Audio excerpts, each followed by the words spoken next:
వాటు caller దించే ప్రసక్తే లేదు ఎలా ఉంది యాక్షన్ సీక్వెన్స్? అన్న. మూవీ మొత్తం హై పార్ట్ లో ఉంటది. ప్రతి సీను ప్రతి దానికి మొత్తం మూవీ హైలో ఉంటది అన్న.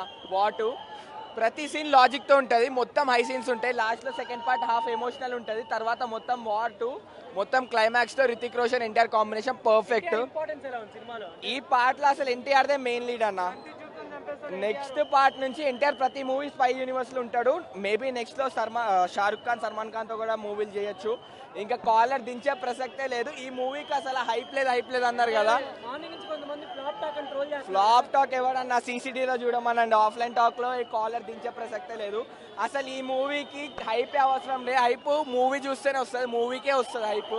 మీరు ఎంతన్నా కాలర్ దించే ప్రసక్తే లేదన్నా. ఎన్టీఆర్ హీరో అంటున్నారు. ఎన్టీఆర్ హీరో. ఈ మూవీ పాటలు అయితే ఎన్టీఆర్ చుట్టే తిరుగుతుంది స్టోరీ మొత్తం. ఎన్టీఆర్ విలన్ కాదు ఈ సినిమాలో. ఎలా అనిపించింది సినిమా? ఇప్పుడే వార్ 2 సినిమా చూశానండి. చాలా బాగుంది సినిమా. ఎన్టీఆర్ రుతిక్ రోషన్ ప్రతి ఒక్క ఫైట్ సీన్ గూస్ బంప్స్ వస్తున్నాయండి. మామూలుగా లేదు సినిమా.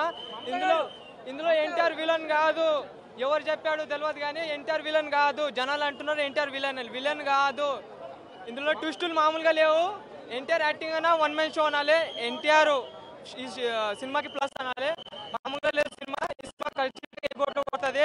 ఎన్టీఆర్ వల్లనే హిట్ అవుతుంది. ఎన్టీఆర్ కంటి చూపుతో చంపేస్తాడు. NTR acting one man show. Ruthik Roshan ప్రతి ఒక్క సీన్ లో ప్రతి ఒక్క ఫైట్ డాన్స్ లా యాక్టింగ్ లా డామినేట్ చేశాడు ఎన్టీఆర్. మామూలుగా లేదు. ఈ సినిమా బ్లాక్ బస్టర్ అండి.